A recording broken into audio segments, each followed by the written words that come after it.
Okay, Alberta independence update. We have some recent videos to get to, some recent takes on X, but we're actually going to start with a somewhat older video from CNN. It's a short video titled Meet the Maple MAGA of Alberta. This should be good.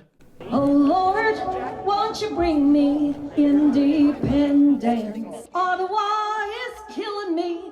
I must make Canadian patriotism is at an all-time high in the face of U.S. President Donald Trump's threats to turn their country into the 51st state. But for these people in the oil-rich province of Alberta, the problem isn't the U.S., it's Canada.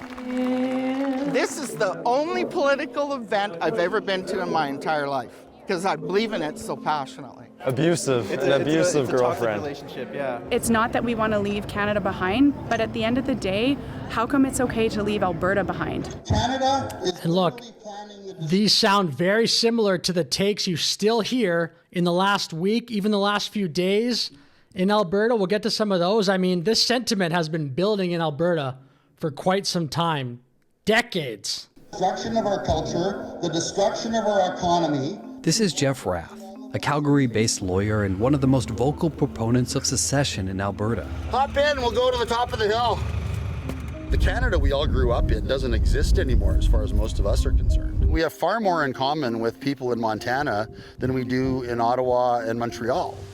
Rath co-founded the Alberta Prosperity Project. That guy gave a heck of a speech at the Big Four Center in Calgary this week. The organization's goal is to turn the province into a sovereign country with close ties to the United States. Completely open border, zero tariffs on both sides of the border, almost completely integrated into the larger U.S. economy. The Angus Reid Institute, a Canadian public opinion research organization, found that just over a third of Albertans might support secession. But this minority view gained real political potential after And look, that was months ago. I'm very interested in what the numbers will be in the next few weeks as some more recent polling comes out, just in the wake of all the obvious support, the very long lines in Alberta for this movement. The Alberta legislature lowered the number of required signatures for a province-wide referendum last month. I think we can't ignore the fact that a third or more of Albertans are fed up. I think that's a notice to Ottawa that they've got to take this seriously. The question is, what can we do to address it? Danielle Smith, the province's premier and a member of the Conservative Party, says she's against secession, but understands the reasons behind it. I think my job is to try to get people feeling good about Alberta's dreams. Look, Alberta needs way more than just a memorandum of understanding, a little announcement, little piece of paper. People feeling good about Alberta's place in Canada again. It's really dangerous to be flirting with this idea. Right now, Canada needs to be unified. Lifelong Calgary resident Canada is not already great. That hat was dog water. Give me a break, bro. With this idea, right now, Canada needs to be unified. Lifelong Calgary resident Tamara Lee says most Albertans have no interest in even entertaining the idea of independence. We are having a little tiff with our American neighbors, whom up until recently we were best friends, and it's being used as a political football by, unfortunately, our provincial politicians. No, it's being used by Carney and the Liberals to stoke fear like crazy in every Canadian. You can negotiate with Trump without turning the entire country into Trump derangement territory. Maple MAGA is what we call them. Maple MAGA. Quick sidebar, Maple MAGA is obviously used in Canada as a slur. How come the only group of people in the entire country you can generalize like that and then dump on are conservatives? Hicks out in the prairies. A lot of times it's white people. Oh, you're Maple MAGA. It's actually gross, but if that energy ever goes in the other direction, you're a blah, blah, blah. You're a racist. You're blah, blah, blah. Trump's election has given us a lot of hope. If anybody is going to have the guts to recognize an independent Alberta, it would be the Trump administration. Rath hopes to collect enough signatures for a vote on secession by spring 2026. And if it's unsuccessful this time, we just roll up our sleeves and work harder. None of us are going home. We'd have another referendum as soon as we could. Okay, I'll get to a recent 2-minute video from CBC, but check out the title of this audio podcast. Is MAGA weaponizing Alberta separatism? This is from 16 hours ago. I've been saying this for a while. I think the number one slur for the people that do not want Alberta to leave will be you're MAGA. You're helping Trump. You're helping MAGA. with this movement, but now we're going to take a look at a 2-minute video here from CBC. This is from 1 day ago. Alberta separatists push petition to trigger referendum. Here, allegiances are clear. These Albertans want to separate from Canada. We're not being treated fairly. And the only way we're going to make a change is by demanding basically our independence. Hundreds filed into an Edmonton hotel to sign a petition in hopes of triggering a referendum over Alberta independence. I'm kind of tired to see the Easterner basically having the pleasure of shitting on Alberta, blocking everything that we want to do. If they... Pardon the French there, but I agree.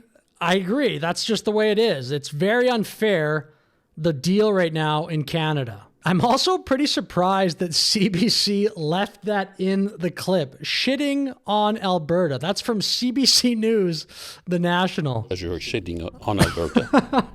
I don't hate that. I'm kind of going to give CBC a little bit of credit, I guess, for not editing that part out. If they took us seriously, if they actually took off the caps, took away the red tape, enough of the promises for opening up oil, letting Alberta prosper.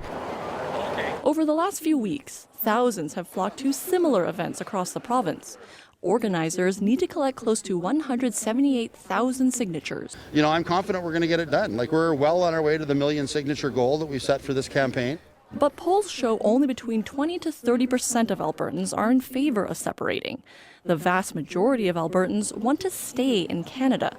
But that hasn't stopped the U.S. Treasury Secretary from weighing in. They have great resources. The Albertans are very independent people. People are talking, people want sovereignty. They want what the U.S. has got. We have an administration that is invested in weakening Canada, it seems, and that sees Alberta as, potentially an object for expansion. And so I think there's a lot of room for potential mischief here. But people we spoke to, when asked if they want to join the U.S. Absolutely not.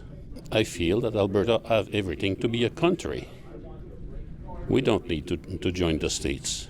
Petition organizers have until May. I don't even think in an ideal scenario the Americans would even want Alberta. I think they'd want Alberta potentially as an independent Alberta and have a strong relationship there. Plus, the Democrat Party probably isn't going to want Alberta because electorally Alberta will probably vote Republican, and that'll be a disadvantage to Democrats, and just one political party wanting that outcome, even if they did, is not realistic. So anyway, that's kind of a side tangent thing, but I definitely think Alberta being its own country is far, far more realistic than Alberta being the 51st state. The needed signatures. If they reach their goal, a referendum could take place in Alberta this year. Julia Wong, CBC News, Edmonton. And we'll finish off with one take here on X because it's very funny. I'll just summarize this post, but quick reminder, Alberta's economy crashes a lot. Since the 1980s, Alberta has been hit by 6 major oil market crashes. Then she outlines, 6 things that she would consider to be a market crash. That's one severe shock every 6 to 8 years. Each time, layoff, budget holes, service cuts, or debt spikes, which is exactly why risk sharing inside Canada matters and why independents would concentrate risk, not eliminate it. And then going to one of the quote tweets, which this is true. The fact that Alberta has gone through 6 different oil crashes and never received any equalization back from Ottawa actually strengthens the case for separation. Alberta gets robbed in both good times and bad. And yes, I did double check that. Alberta has not received equalization payments since the mid-1960s. So even with all these crashes, obviously like 08, I think would be in there. Yeah, OPEC, COVID. None of these times did Alberta receive any equalization payments. So that is so funny. But anyway, with that said, thank you for watching. Like and subscribe. Have a great day.